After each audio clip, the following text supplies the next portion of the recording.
આજે લાખાપાદર ગામના સખી સ્નેહ મિલનમાં હું એન્કર દર્શના ટાંક આપ સૌનું ખૂબ ખૂબ અને જોરદાર બોલવાનું છે. કેમ છો બેનપણી? તમારી બેનપણી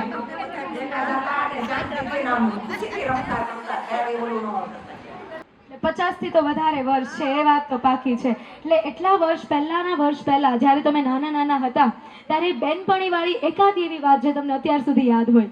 મારી બેનપણીને એમ કહેતી કે ખેતરથી આવું હું કહું તું મારા રોટલા કરીને પછી એ રોટલા કરે ને હું ઢોર પાવ ને ખાંડ દઉં ને એવું બધું કરું. શું વાત છે? હવે એમની બેનપણીની વાત સાંભળો, એ શું કહે છે? ઈ કે મને રોટલા નથી આવડતા તો મારા ભાઈ મને કીધા એટલે તું મને ઘર દે ને હું તાર કામ કરવા લાગુ. એટલે હું એ રોટલા ઘર દઉં પછી એની બાદ ધાણા ગોળો ભરતા ધાણા ને ગોળ ભેગું કરીને ખાઈ ધાણા ખૂટવટ નહીં ઉનાળો જાય. અરે અત્યાર સુધી બેનપણીની એવી એક વાત હોય કે આ એની વાત છે ને એટલે મને અત્યાર સુધી યાદ છે. આપણું ગ્રુપ છે ને તો ગ્રુપ સાથે જ બેઠા છે. ક્યાં સુધી છે? વાતો કરતા છો ને જરા. પાછું મેં ભેગ્યું થયું ઓરનો લેતા પાછું મળે પાસે ભેગ્યું થયું.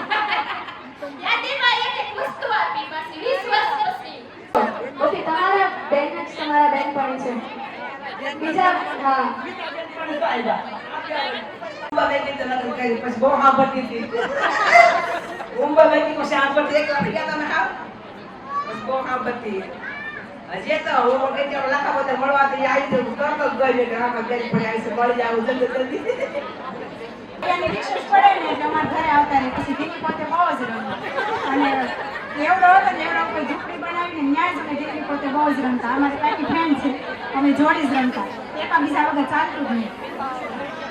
ગામમાં 10 વાગ્યાની બસ આવે એટલે અમે આડું પડવાનું નક્કી કર્યું હોય કે રોડેથી આમ તેમ કરવાનું, બરોબર?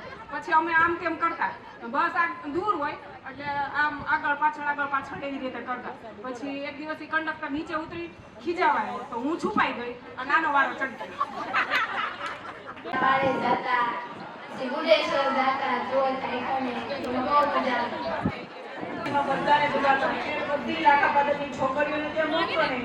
બધી છોકરીઓ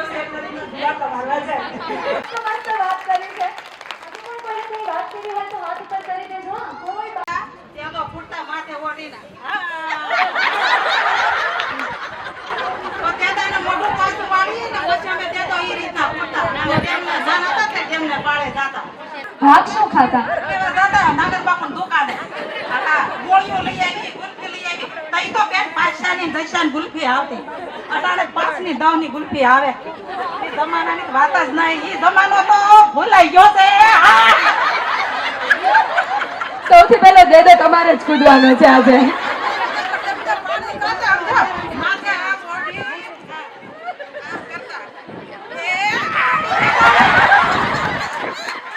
શું વાત?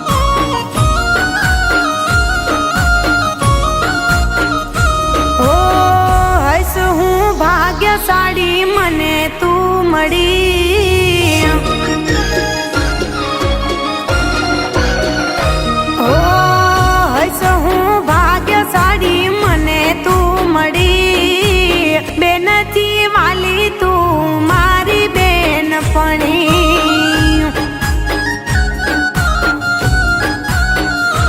ઓ તારા માટે દિલ